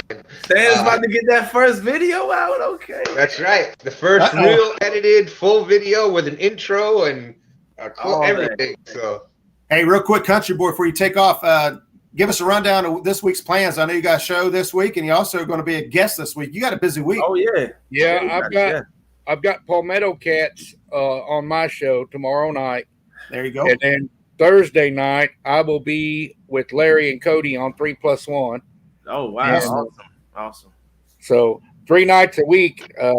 If y'all don't get enough of me, you ought to get your fill this week. You're getting up there. You're getting up there with Mark and Lyle and James. Oh yeah. Mark and Lyle is here. great. Yes, I've been trying to get them on the show. I definitely want to get Mark and Lyle on there. You know, even just a jig tying. What's It's up, a buddy? blast. So, all right, man. I appreciate you stopping in and hanging out, talking as always. Always get our minds moving in the right direction. So thanks for spending some time with us. I appreciate it, buddy. Anytime. Thanks, guys. Thank you. Great job, country boy. And then there were 3. And then there was 3. Quiet, man. I think this is the quietest I've ever seen you be. You got to speak up, cut us off. Oh, I didn't mean to do that. What am I doing? There we go. Oh man, no, I'm just chilling. You know, I just got back from a long 10 days on the road, so I'm just relaxing. I didn't do anything yesterday and nothing today. I was like, no, I need these 2 days to just relax, and then tomorrow's back to the grind. Yeah. That vacation didn't feel. I mean, I did enjoy myself, but I was working a lot while I was on vacation. So yeah.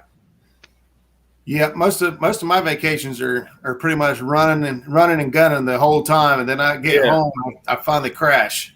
Yeah, that's where I'm at. That's where I'm at. Then the last 2 days it's been crashing.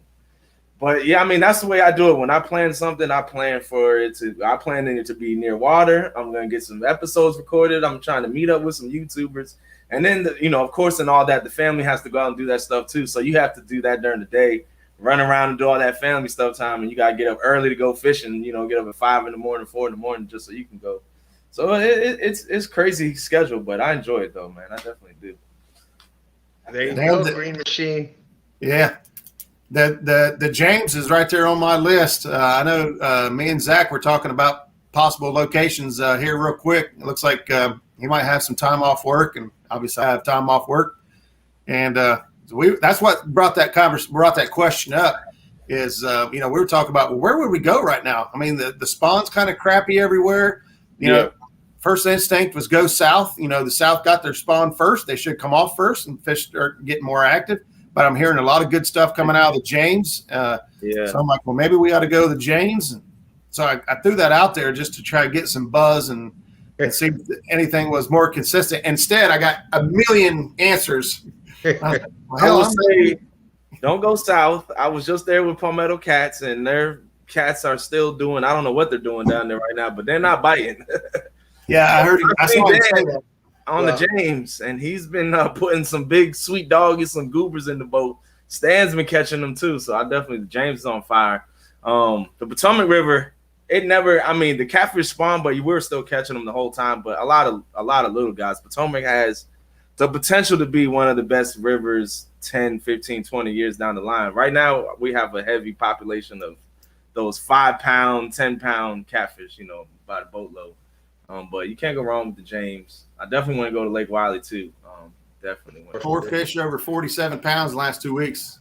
And multiples at 40 inches and 39, and just unbelievable. And speaking of Palmetto Cats, everybody knows that this Friday night is the Iron Cat boat competition. Iron Cat boat challenge. Well, there may be a late entry surprise entrant in that. I'm just saying. You never know. That Palmetto put out a promo for that. So am I going to see somebody on there? You will see. You may see somebody on there that we're familiar with. I just hope that this person doesn't come in second place again.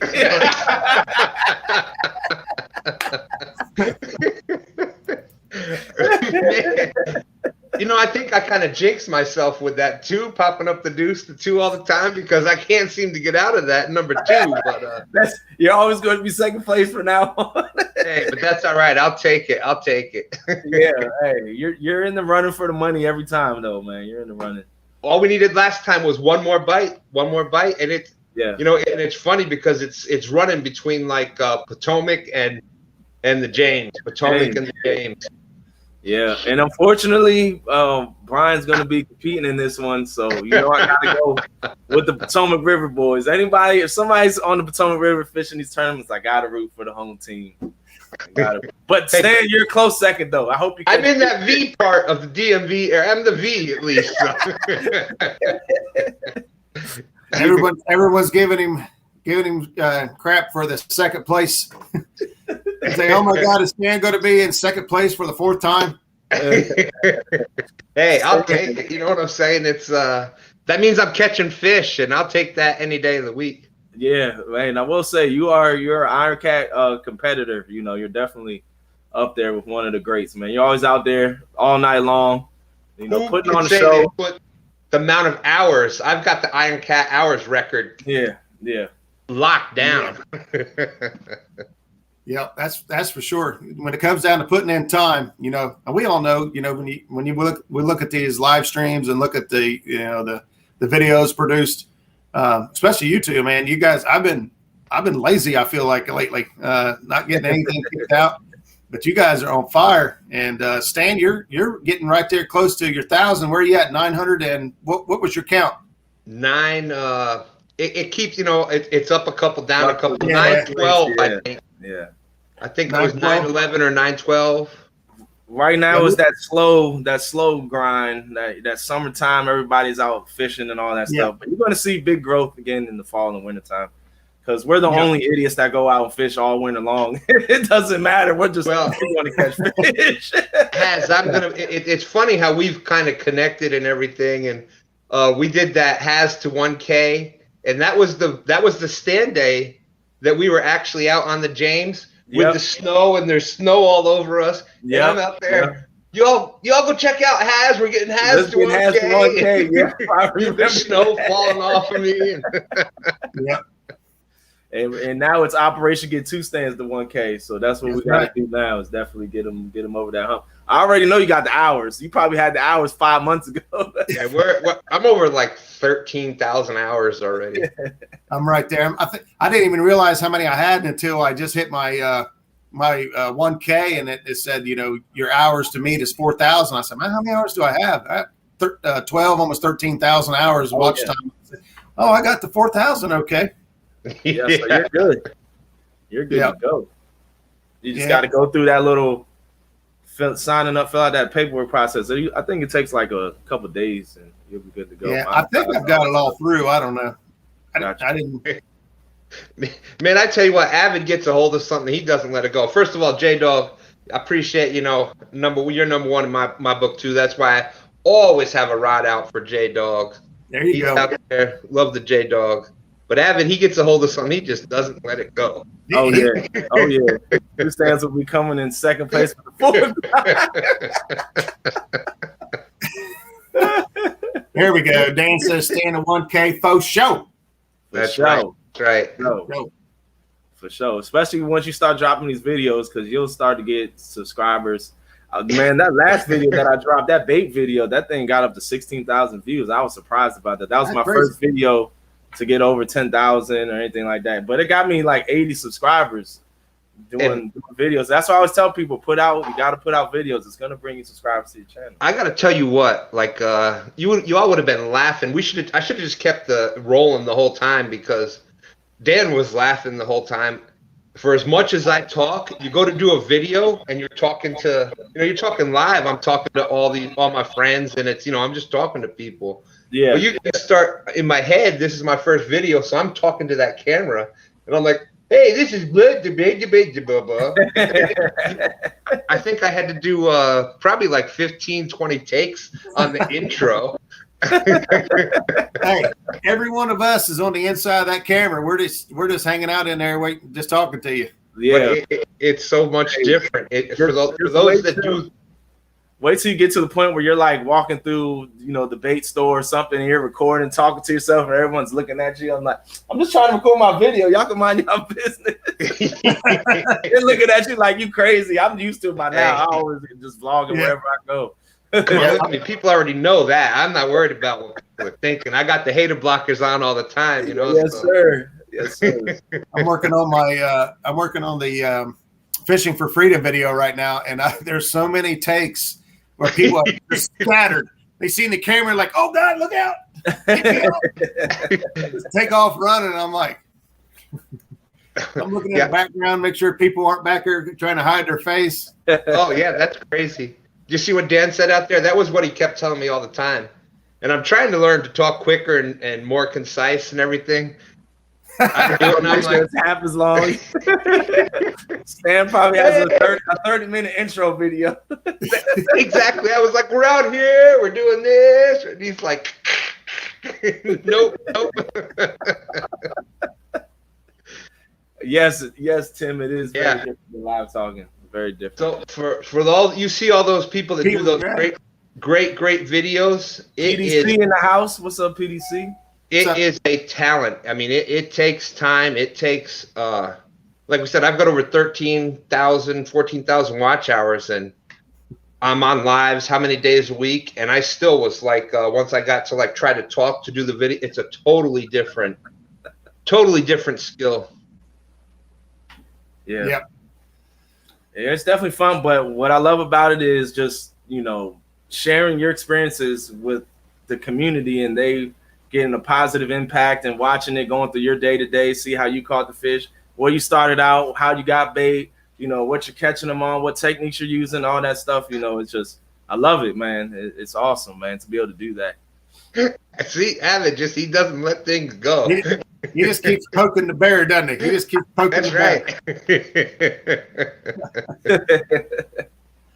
Oh, man. That's the best thing, just be able to share your experiences with everybody. And has hit on it, I think, is positivity. One thing you'll see from everybody up here, and look at the videos and look at the lives that people go to. It's Chunky. How can you be more positive than him? How do you think he's got? He's the standard.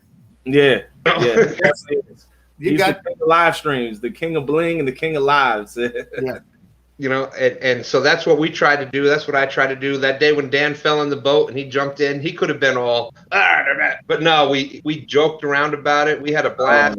the chat was going hard. It was all day long. When something happens, the chat is gonna go all day long, like Avid is right now. And to give Dan credit, man, he just went with it and he was laughing about it and coming up with some of the own names himself. And you know, that's what people want to see. They want to see positivity. If they want negative, they'll turn on the news or just walk outside. And you know, we're their escape from that. So 100%, man. I think like 98% of the people that watch these chats and stuff don't even watch TV. They just watch YouTube. That's pretty much all I watch now. I don't even watch TV. I don't know what's going on. I don't know any series, movies. What's that? I watch YouTube. Yeah, all these current events going on, and I was like, "Didn't you see the news?" I'm like, "No, TV." Oh, didn't you see Two Stands Live on Friday night? Yeah, that's what I watch. That's my news. And then Fish Snatcher right after it, and yeah, there you go. Mark says TV. What is that? What is that?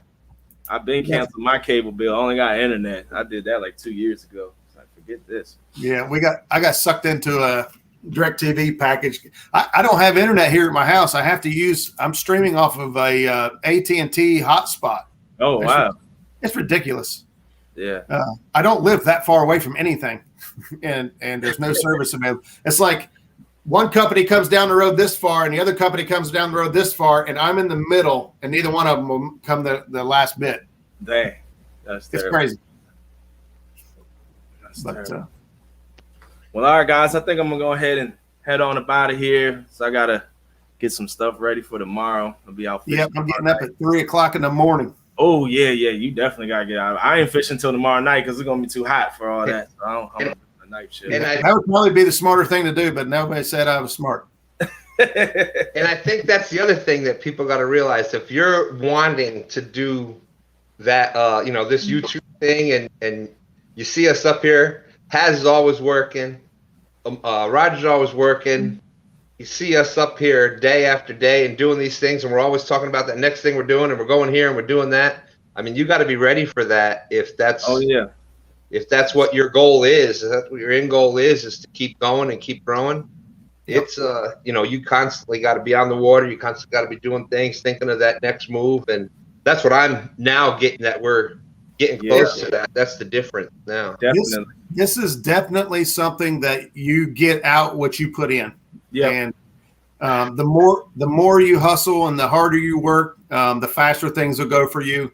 And if that's not your goal and that's not what you're all about, then just have fun, do your thing. But it's definitely, in my opinion anyway, it's definitely, the YouTube world is one of those, black and white examples of the more you put in, the more you get out. And unless you get one of those, viral videos somewhere. You get lucky and get one of those 100K, 200K videos, and you got to have the camera rolling though. You know what I mean? If you're definitely do. You definitely got your camera rolling all the time, you got better odds at getting something like that. But you got to keep learning. I mean, fishing I've fished almost 5 decades already, and I learn something every time I go out. Every time I talk to Epic, I learn something.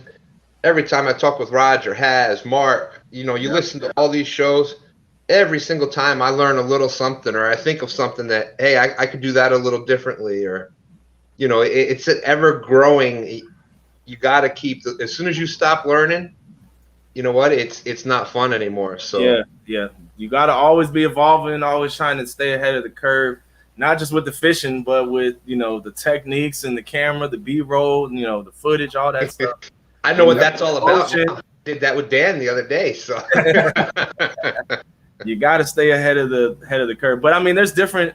Everybody's on here to do something different. Some people just want to escape. Some people just want to be involved and be a part of a community. And some people want to do this to make their YouTube channel grow and to, get bigger and bigger and bigger. I know me personally, I put at least 25 hours a week in, on my YouTube channel, at least, on bare minimum.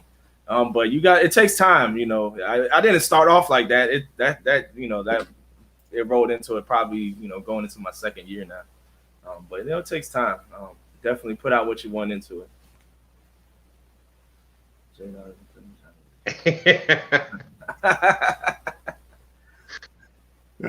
Dan says, how's the editing going, Stan? I'm you know, and I'm gonna be man enough to admit it. I am terrified of this. I don't know why, because I've tried it a couple times before. Do it. Yep. Yeah. And you know, I'm a big enough man to admit it, and it's you know, lives for me with my personality. Lives are easy because it's just me and fishing. I've done that for 50 years. Yeah. So. But you know, you get into the editing and trying to cut this and try to get the right, you know, did you get the right message across, and was it the right thing that you're trying to put together? And it's a whole, and you know, and then technology. Like I've said a lot of times, my big joke is, you know, I've had to have my granddaughters turn the parental control off the cable box so I could watch a movie. So to go from that to actually editing a video and putting cool things in there. Yeah, you know, that's a huge thing for me. So there you go. There's an offer from Mark, and it is for me. I started out all my videos, actually all within the last probably 3 or 4 videos. Everything I have on my channel has been done from my cell phone. I finally got a laptop, and it's like starting completely over. I had to find a program that I thought I could work with. I'm using Shotcut, which may or may not be any good, but you know, and trying to learn everything all over again in a different scenario or format is tough. He's like, I think I'm just going to go back to my phone. I knew how to do that. I can whip out videos quick. The good thing is there's a YouTube video for every program that you're using. There's a YouTube video that shows you exactly how to do it. That's what Dan was saying to me. He's like, how you telling people how to fish? YouTube. Well, there's a YouTube video for editing. There's a YouTube video for you. The best way is because the way you look at editing is you look at it like homework. You just procrastinate. Yeah. Once you finally go up in there and knock it out, you're like, that wasn't so bad. Bad. So just got to get up there and get your feet wet and do it. And it becomes easier and easier and easier. What I do is I always break it down. Like I'll get my clips together first for the whole video. I'll try to get all of it done, get all of them clipped down, and then I'll take a break. Whether it's a couple hours or a day, come back the next day and then go back in and do the fine tuning, add the music, you know, and do all that other stuff. You know, just take breaks, you know, and just come back and get your creative juices flowing again. Because sometimes you're staring at the screen for so long, like, I got to figure this out later. That's true. And you see what Brad put right above that? My first computer probably took 12 people to lift it.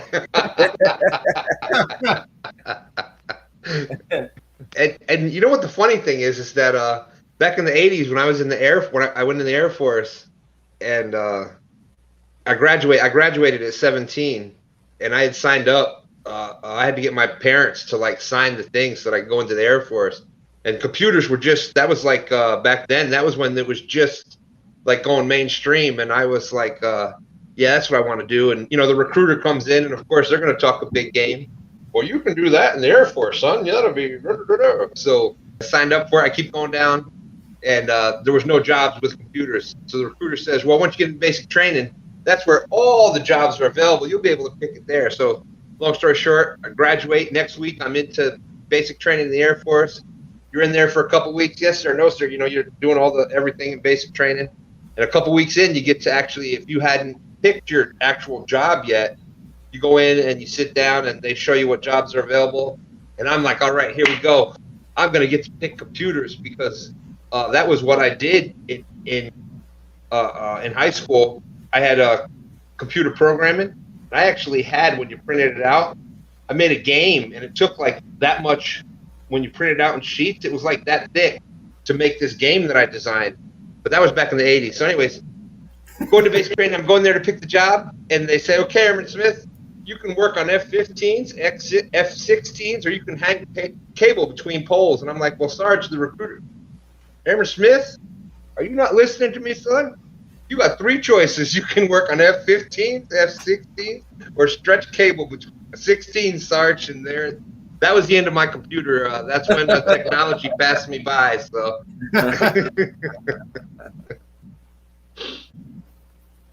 Oh boy. Well, guys, I'm going to have to shut her down and wrap this thing up. We almost went 2 hours tonight. It went so fast.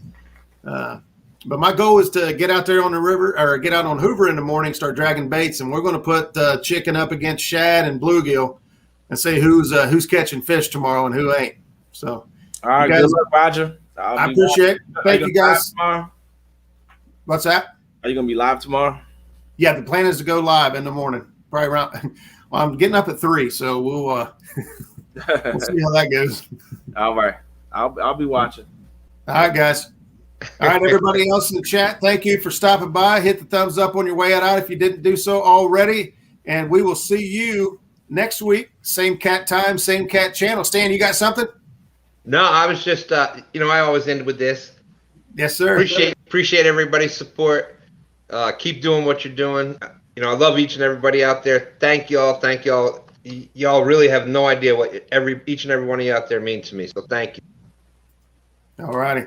All right, guys. If you got time, check us out tomorrow. We'll be live. See you guys. Peace.